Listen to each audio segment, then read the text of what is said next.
Hello friends, आज हम जैसा कि यहाँ आप देख रहे हैं डिफरेंशियबिलिटी को डिस्कस करने जा रहे हैं। इसके पहले आपने लिमिट पढ़ा है, लिमिट के बाद आपने कंटिन्यूटी पढ़ा है। कंटिन्यूटी में बेसिकली आप ये देखते हो कि जब हम कोई ग्राफ बनाते हैं तो वो ग्राफ हमारा ब्रेक हो रहा है या नहीं हो रहा है। अगर जैसे ब्रेक हो रहा है तो आप इसको बोलते हो ये डिसकंटिन्यूअस है, ठीक। और अगर ब्रेक नहीं हो रहा है तो कंटिन्यूअस हो जाता है, ठीक है। डिफरेंशियबिलिटी में हम क्या देखेंगे?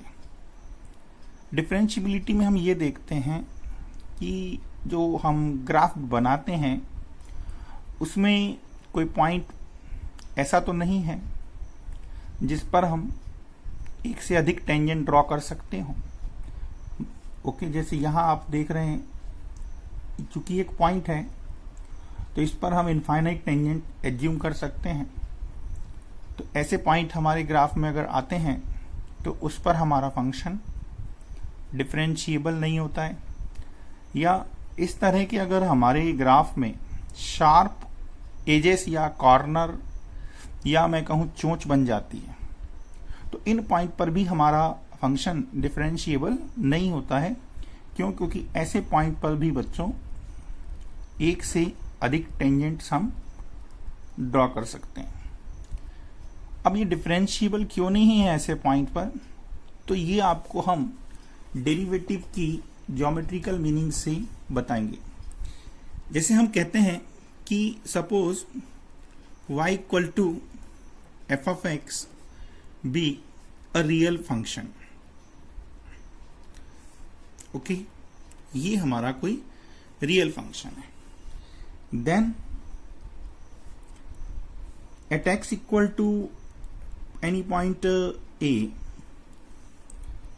Function f of x is differentiable और derivable. Okay, if dy dx at x equal to a exist, अगर किसी पॉइंट पर फंक्शन का डेरिवेटिव एग्जिस्ट करता है तो उस पॉइंट पे फंक्शन हमारा डिफरेंशिएबल कहलाता है। अब ये dy dx क्या शो करता है? तो ये जो हम dy dx फाइंड करते हैं किसी भी पॉइंट पर फंक्शन का डेरिवेटिव शो क्या करता है, तो ये आपको याद होगा जब आपने क्लास 11th में डिफरेंशिएशन बाय फर्स्ट प्रिंसिपल पढ़ा था तो वहां आपको बताया गया होगा कि derivative at any point show करता है आपका slope of tangent, slope of tangent at x equal to a. जिस पॉइंट पर हम डेरिवेटिव निकाल रहे हैं उस पॉइंट पे ड्रॉ टेंजेंट का स्लोप बताता है, ठीक है। और एक पॉइंट पर हम एक ही टेंजेंट ड्रॉ कर सकते हैं, एक से ज्यादा नहीं। ये वैल्यू जो होती है ये यूनिक होती है।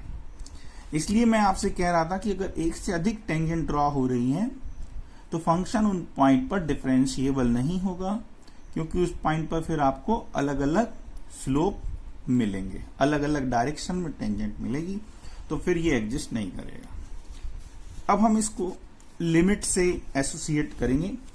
इसके लिए हम एक काम करते हैं, चलिए एक ग्राफ कंसीडर करते हैं, ठीक है। सपोज आपका एक फंक्शन जो दिया गया है उसका कोई ग्राफ ले रहे हैं।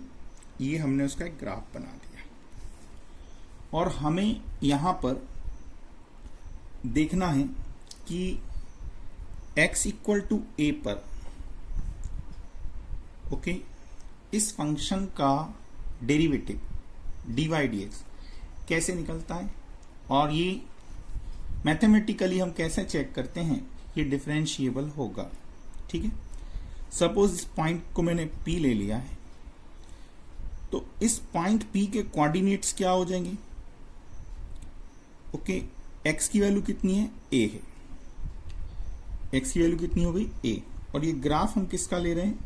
y equal to f of x का। तो y coordinate x equal to a पर y कोऑर्डिनेट क्या बनेगा हमारा? f ऑफ a बन जाएगा। ओके, और इसी तरह हम P के नजदीक एक पॉइंट Q ले रहे हैं। ये एक वेरिएबल पॉइंट ले लो और Q के कोऑर्डिनेट हो गए x, f ऑफ x। अब जैसे ही हम इस P को Q से ज्वाइन करेंगे तो हमें एक कॉर्ड मिल जाएगी, एक सीकेंट मिलेगी, राइट? ये जो सीकेंट है इसी से हम x इक्वल टू a पर टेंजेंट बनाएंगे। कई बार हम पूछते हैं कि टेंजेंट क्या होती है। अब ये भी पता होना चाहिए टेंजेंट क्या होती है। तो टेंजेंट को हम कैसे डिफाइन करते हैं? तो टेंजेंट को हम कहते हैं it is the limiting case of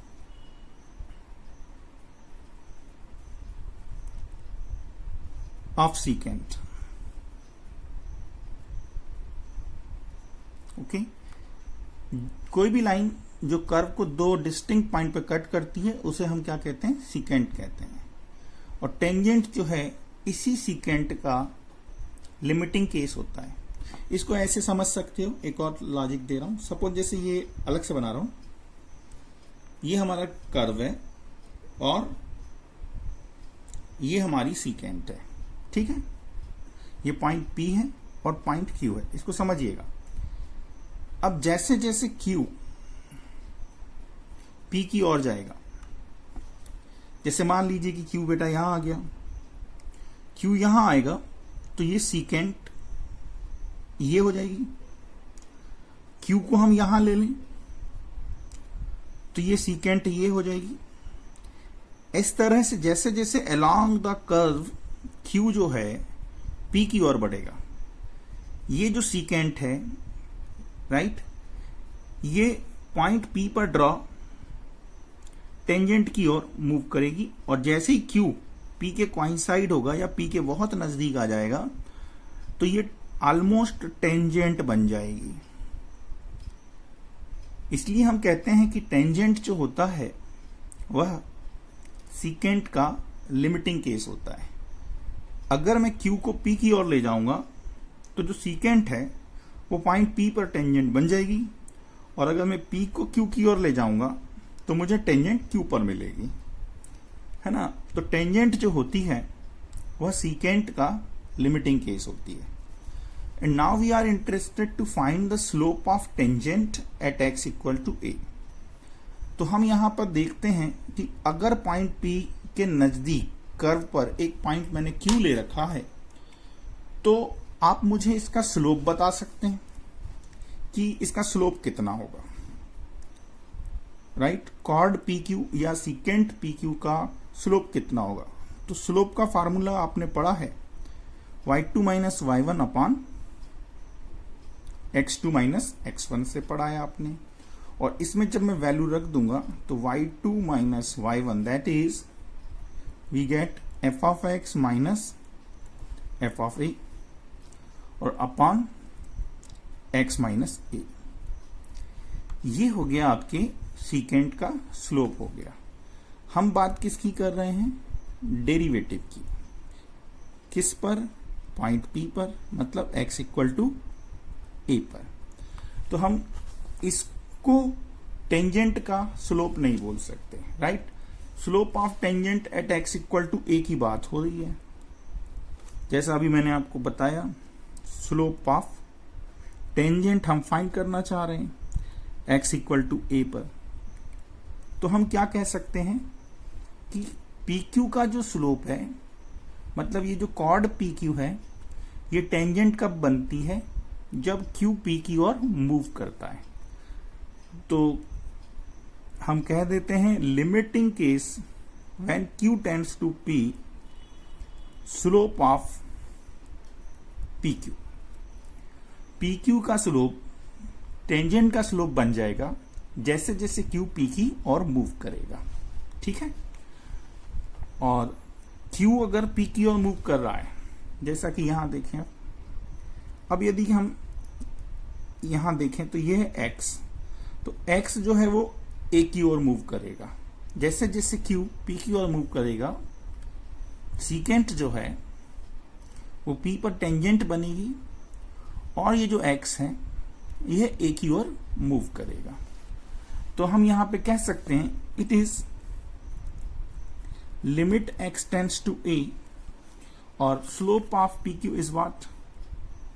slope of P Q is f of x minus f of a upon x minus a. Okay, तो अब ये जो डेरिवेटिव है x इक्वल टू ए पर कोई भी फंक्शन डिफरेंशिएबल कब कहलाएगा? जब ये लिमिट हमारी एग्जिस्ट करे, ठीक है। तो यहां से एक बात क्लियर हो जाती है कि फंक्शन हमारा f of x will be differentiable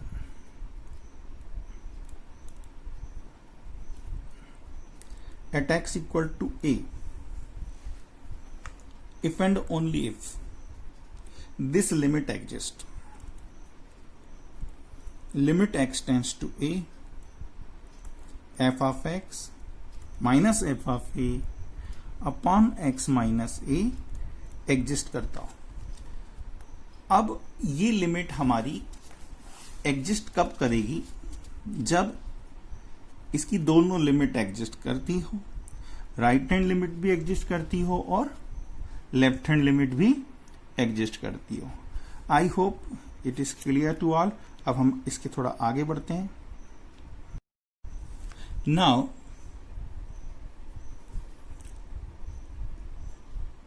limit x tends to a f of x minus f of a upon x minus a, हम इसकी बात कर रहे हैं, will exist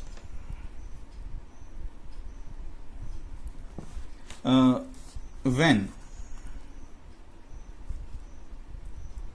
both right hand limit, जिसको आप क्या लिखते हैं, x tends to a plus f x minus f a upon x minus a and limit x tends to a minus left hand limit f x minus f of a upon x minus a exist and finite. Exist and finitely equal, finite and equal, finite and equal. हमें मालूम है कोई भी limit कब exist करती है? जब उसकी राइट हैंड लिमिट भी एग्जिस्ट करे, लेफ्ट हैंड लिमिट भी एग्जिस्ट करे, फाइनाइट भी हो और इक्वल भी हो। ओके, तो अब इसमें क्या होता है, हम दो नई टर्म यूज करते हैं।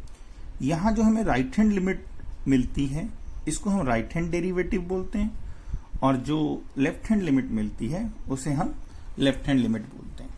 सबसे पहले हम बात करेंगे राइट हैंड डेरिवेटिव किस तरह से डिफाइन होता है या फाइंड किया जाता है। Right hand derivative, right hand derivative को जो है जनरली हम किस नोटेशन से डिनोट करते हैं? हम इसको डिनोट करते हैं एफ डैश ए प्लस। एफ डैश ए प्लस मतलब एक्स इक्वल टू ए पर राइट हैंड डेरिवेटिव। कभी कभी हम इसको आर एफ डैश ए भी लिख देते हैं। अभी जो आर एफ डैश ए है, एक्चुअल में ये जो अभी हम लिमिट की बात कर रहे हैं इसमें स्लोप की जो राइट हैंड लिमिट है that is x tends to a plus f of x minus f of a upon x minus a. इसको हम राइट हैंड डेरिवेटिव बोलते हैं। इसी का एक फॉर्म और है, यदि इसमें हम राइट साइड से आ रहे हैं तो x इक्वल टू हम क्या रखेंगे, a प्लस एच रखेंगे। और जैसे ही a प्लस एच आप रखोगे आपका राइट हैंड डेरिवेटिव क्या बन जाएगा, limit h tends to 0 f of a plus H minus f of a upon a plus H minus a। ये a से a कैंसिल हो जाएगा, तो राइट हैंड डेरिवेटिव की आपको एक डेफिनेशन और मिलती है, that is h tends to 0 f of a plus H minus f of a upon h। ये हम किस पे बात कर रहे हैं, राइट हैंड डेरिवेटिव की x इक्वल टू a पर, और अगर a की जगह x लिख दें तो ये x प्लस एच और ये f ऑफ x हो जाएगा। तो इस तरह से राइट हैंड डेरिवेटिव जो है उसकी दो डेफिनेशन आपको याद रखनी चाहिए, एक तो एलिमेंट्री बात कि स्लोप की राइट हैंड लिमिट, और दूसरा ये डेफिनेशन भी हमें याद रखनी चाहिए, both are important to attempt objective questions, right है। अब इसी तरह हम क्या निकालेंगे, लेफ्ट हैंड डेरिवेटिव। अब लेफ्ट हैंड डेरिवेटिव की डेफिनेशन क्या बनेगी, देखें, लेफ्ट हैंड डेरिवेटिव, ओके। इसको भी कुछ इसी तरह डिनोट करेंगे, एफ डैश ए माइनस, ए के ऊपर माइनस लगा देते हैं या आर की जगह एल का यूज करते हैं। तो left hand derivative of function at x equal to a, x equal to a पर फंक्शन का लेफ्ट हैंड डेरिवेटिव, और इसकी डेफिनेशन अगर हम बनाएं तो ये हमारे स्लोप की जो लेफ्ट हैंड लिमिट है वो हो जाएगी a minus f of x minus f of a upon x minus a हो जाएगी, ठीक है। और इसमें हम सब्स्टिट्यूशन लेंगे x equal to a minus h, और जैसे ही हम a माइनस एच रखेंगे ये हो जाएगा h tends to 0 f of a minus h minus f of a, x के प्लेस पर a माइनस एच, और ये minus as it is, again ये माइनस से माइनस क्या हो जाएगा, आपका कैंसिल हो जाएगा, और हमें क्या मिलेगा, limit h tends to 0 f of a minus h minus f of a और अपॉन माइनस एच। तो ये जो डेफिनेशन आ रही है ये हमारे लेफ्ट हैंड डेरिवेटिव की है। ये डेफिनेशन भी आपको समझ ध्यान रखनी है, वैसे अगर ये याद रहेगी तो ये अपने आप बन जाता है, नो प्रॉब्लम, ठीक है। तो ये हमें दो जितना भी बताया ये सब ध्यान रखना है। तो फंक्शन जो है हमारा डिफरेंशिएबल कब होता है, तो हम एक और डेफिनेशन दे सकते हैं, now f of x is differentiable when both right hand derivative RHD and left hand derivative LHD are exist and equal, ठीक है, equal to finite value, finite value. अगर दोनों एग्जिस्ट करते हैं, इक्वल हैं और फाइनाइट वैल्यू के equal हैं, तो हम कहते हैं कि हमारा फंक्शन डिफरेंशिएबल होगा, ठीक है। क्योंकि जब ये दोनों इक्वल होते हैं तो हमें एक यूनिक टेंजेंट मिलती है, और बहुत ही आसानी से इसको हम चेक कर सकते हैं, ओके। ग्राफ में क्या होता है, ग्राफ में जहां भी शार्प एजेस बनती हैं या आइसोलेटेड पॉइंट होते हैं या एंड पॉइंट होते हैं या जहां हमारा फंक्शन डिसकंटिन्यूअस होता है वहां पर हमारा फंक्शन डिफरेंशिएबल नहीं होता है। ये बात याद रखिएगा, आई रिपीट, फंक्शन कहाँ कहाँ डिफरेंशिएबल नहीं होता है, ठीक है। ग्राफ में जितने भी बच्चों आइसोलेटेड पॉइंट होते हैं उस पर डिफरेंशिएबल नहीं होगा।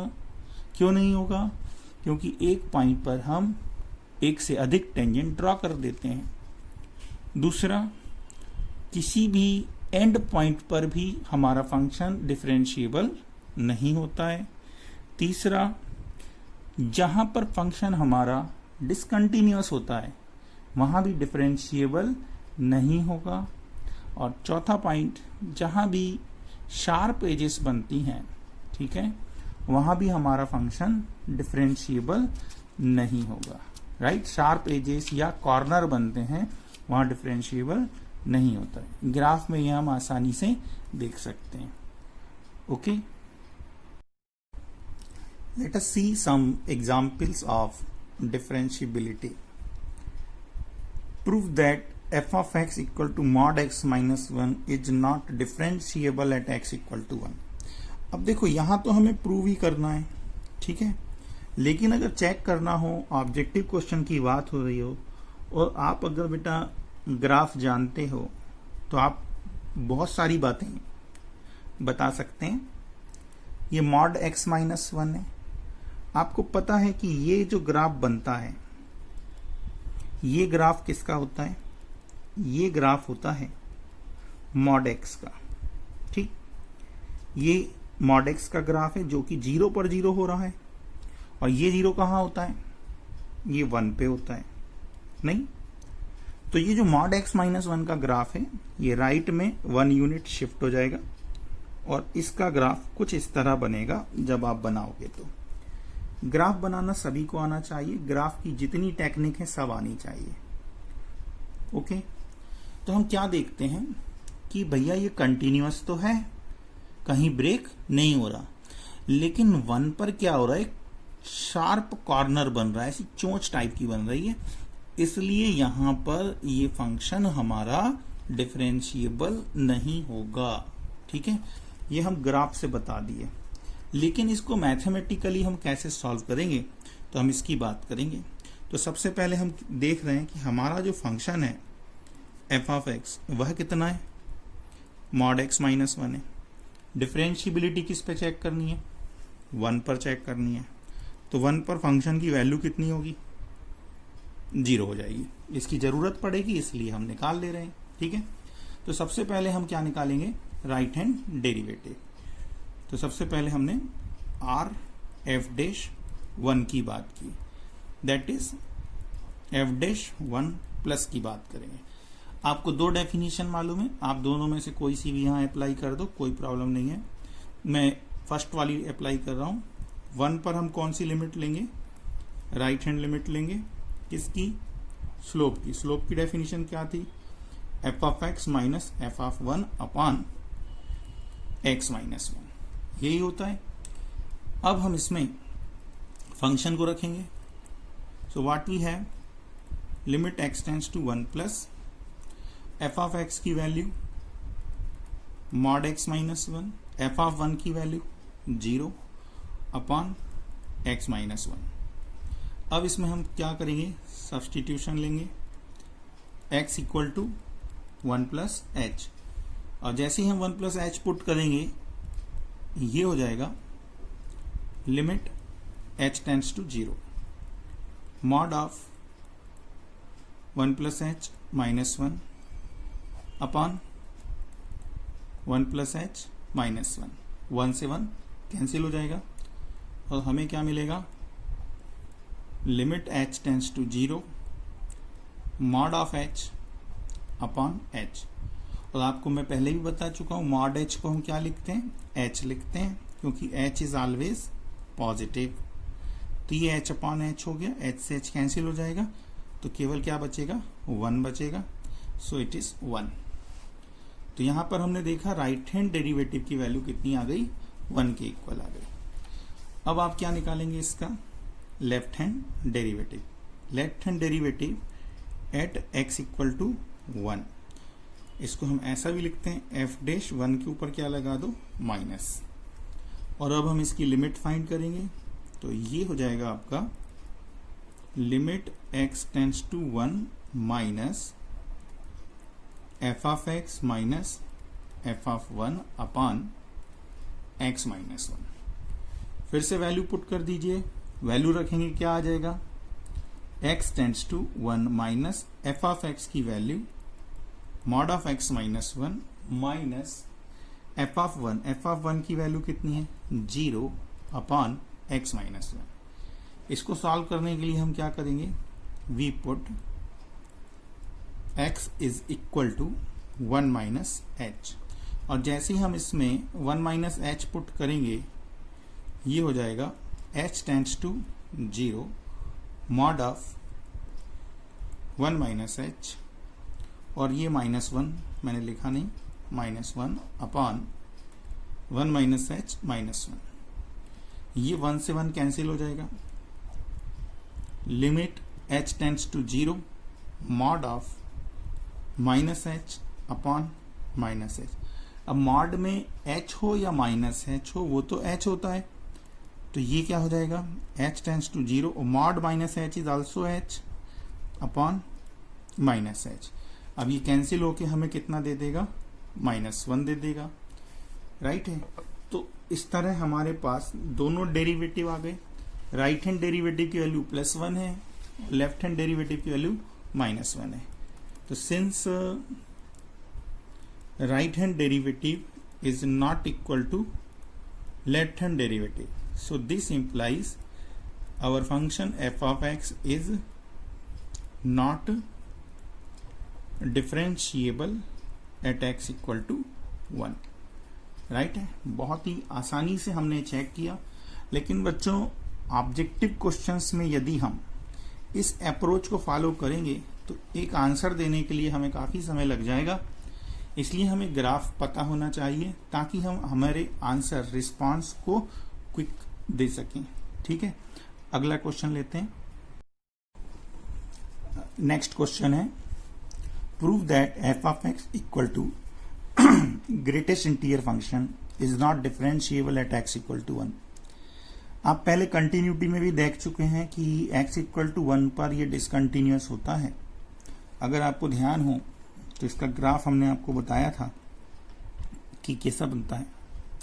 0 पर ये 0 होता है, 1 के पहले तक ये 0 रहता है, और जैसे ही 1 पर आते हैं इसकी वैल्यू 1 हो जाती है, और 2 के पहले तक ये 0 रहता है, 1 रहता है सॉरी।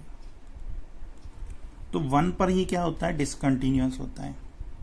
और कोई भी फंक्शन जब किसी पॉइंट पर डिसकंटिन्यूअस होता है तो वह उस पर डिफरेंशिएबल भी नहीं होगा। ठीक है,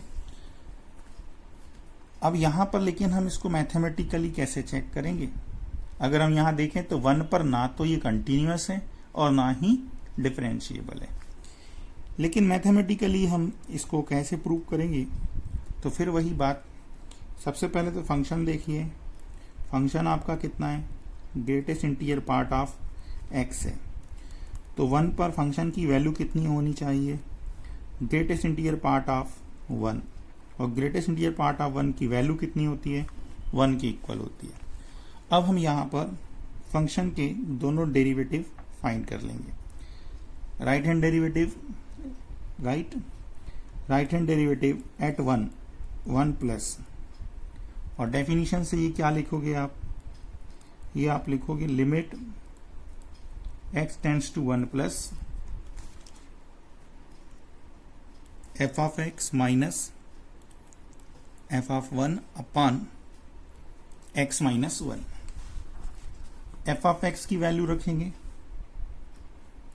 तो ये क्या आ जाएगा, limit x tends to 1 plus, और f ऑफ x की value greatest integer part of x, f of 1 की वैल्यू 1 अपॉन x माइनस 1।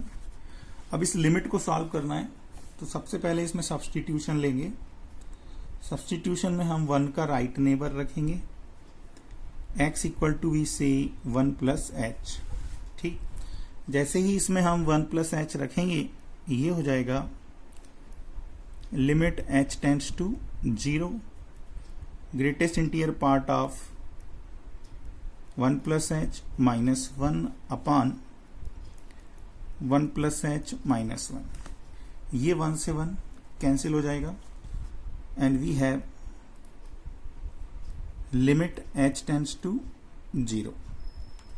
और 1 प्लस एच 1 प्लस एच, 1 से थोड़ी बड़ी वैल्यू का ग्रेटेस्ट इंटीजर पार्ट, इसकी वैल्यू क्या होगी? तो इसकी वैल्यू होगी 1, तो 1 माइनस 1 अपॉन एच। अब न्यूमरेटर क्या बन गया आपका?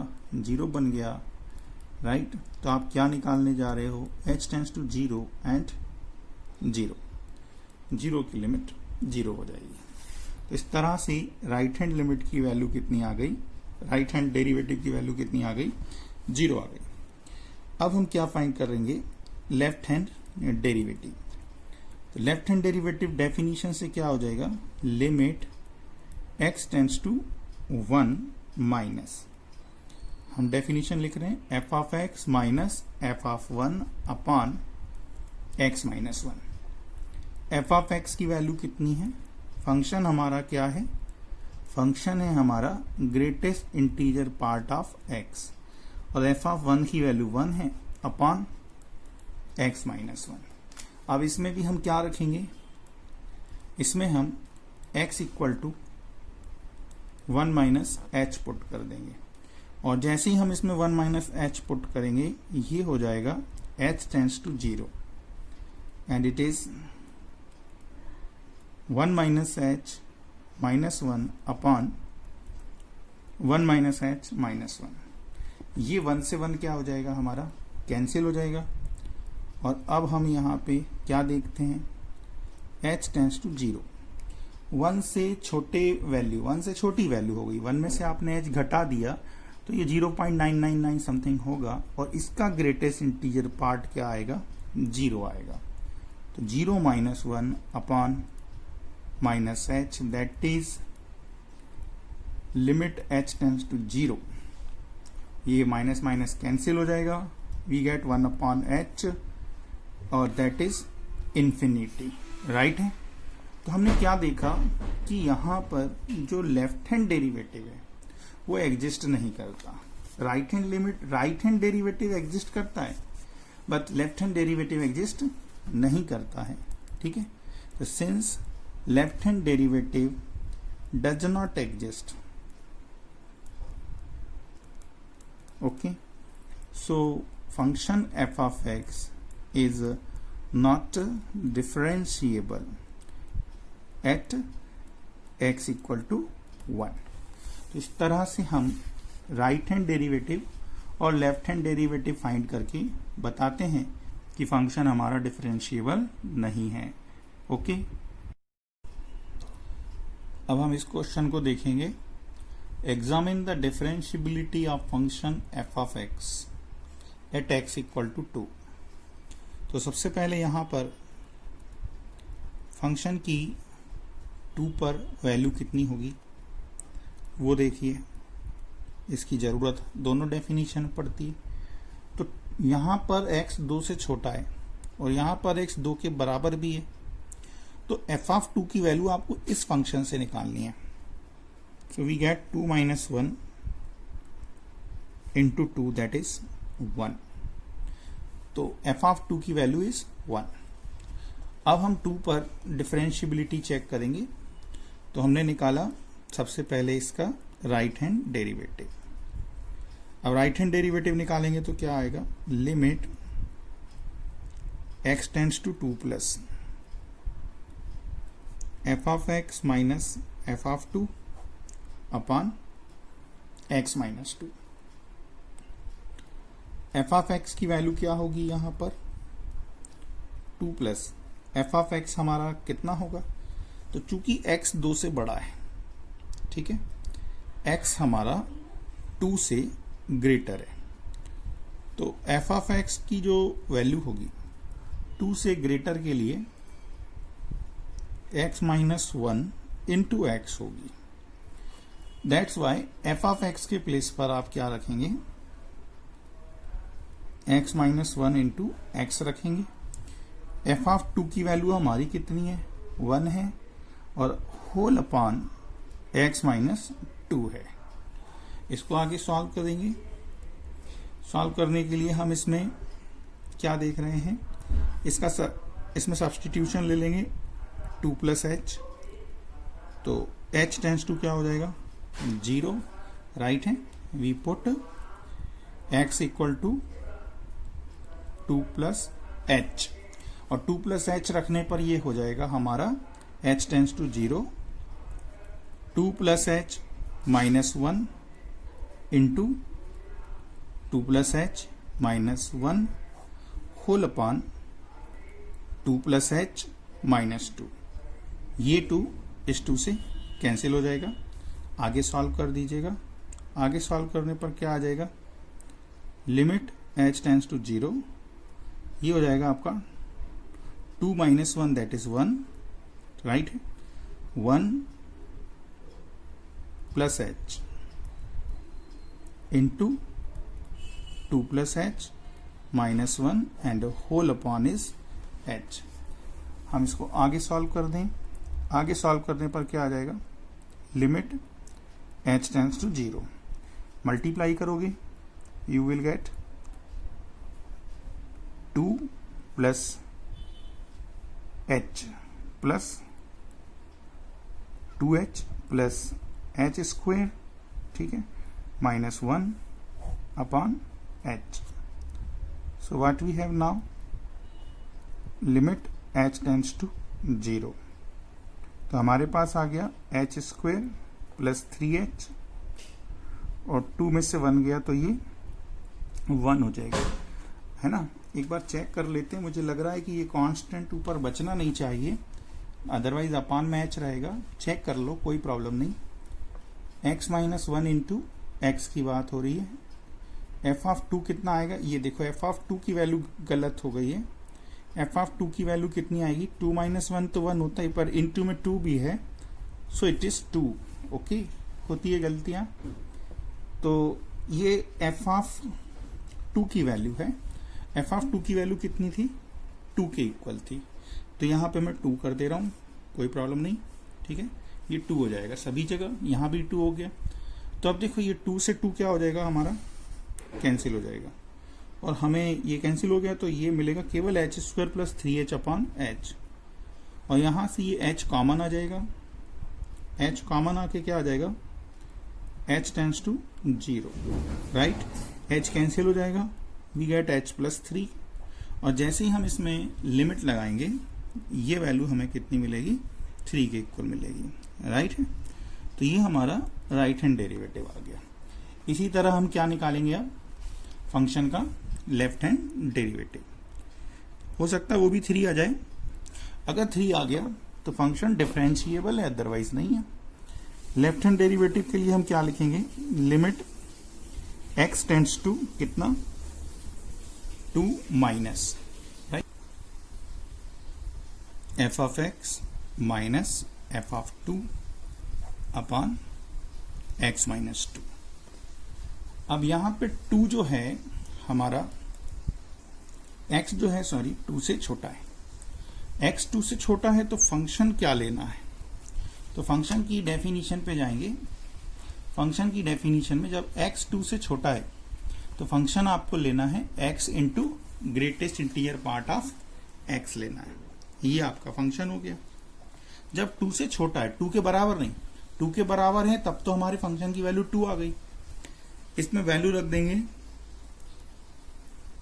Limit x tends to 2 minus f of x की value x into greatest integer part of x, f of 2 की वैल्यू 2 थी, x माइनस 2, सब्सटीट्यूशन लोगे x equal to 2 minus h, और जैसे ही हम इसमें 2 माइनस एच रखेंगे लिमिट हो जाएगा h टेंड्स टू 0। यहां 2 माइनस एच रखिएगा, 2 माइनस एच, और फिर 2 माइनस एच का greatest integer part minus 2 upon 2 minus h minus 2। Okay, आगे सॉल्व कर दो। So we have limit h tends to 0, 2 minus h, और 2 से छोटी वैल्यू का ग्रेटेस्ट इंटीजर, इसकी वैल्यू रखनी होती है, पहले भी बोल चुका हूं। इसकी वैल्यू कितनी आएगी, 1, ये माइनस 2, और अपॉन में क्या आ गया, माइनस एच। अब ये प्लस का 2 इस माइनस 2 से क्या हो जाएगा, कैंसिल हो जाएगा, ऊपर बचा माइनस एच, ठीक। तो आपको क्या मिला, limit h tends to 0, minus h upon minus h, ये दोनों कैंसिल हो जाएंगे, तो आपकी लिमिट कितनी आ गई, 1 आ गई। अब हमने यहाँ पे क्या देखा था कि यहाँ पे जो राइट हैंड डेरिवेटिव था वो 3 था और जो लेफ्ट हैंड डेरिवेटिव है जो 1 है। तो यहाँ पर क्लियर है कि right hand derivative is not equal to left hand derivative, therefore the function is not differentiable. Okay, I hope differentiability आपको समझ में आया होगा कि कैसे चेक करना है। एनसीईआरटी में ज्यादा प्रॉब्लम दी नहीं है, आप रिफ्रेशर उठाइएगा, R D. Sharma, R S. Agarwal, exemplar, उसमें आपको इसके और भी क्वेश्चन मिलेंगे। और कंटिन्यूटी और डिफरेंशिएबिलिटी मिक्स्ड क्वेश्चंस भी होते हैं, वो मैं आपको नेक्स्ट लेक्चर में प्रोवाइड करूंगा। अभी हमारा अगला लेक्चर भी इसी टॉपिक पर रहेगा। फर्स्ट लेक्चर में इतना सफिशिएंट है। आप ट्राई करेंगे कुछ नए क्वेश्चंस फ्रॉम आर.डी. शर्मा और अदर बुक्स। ओके, एनसीईआरटी के क्वेश्चंस हो चुके हैं, वो आपसे बन जाएंगे। इसके बाद बहुत आसान है कंपोजिट फंक्शन का डिफरेंशिएशन वगैरह, वो कोई बहुत ज्यादा सा टाइम टेकिंग नहीं है ना, तो इस पे जरूर ध्यान दें, ये सीखने लायक चीज थी। आगे का हम नेक्स्ट लेक्चर में समझाएंगे। ओके।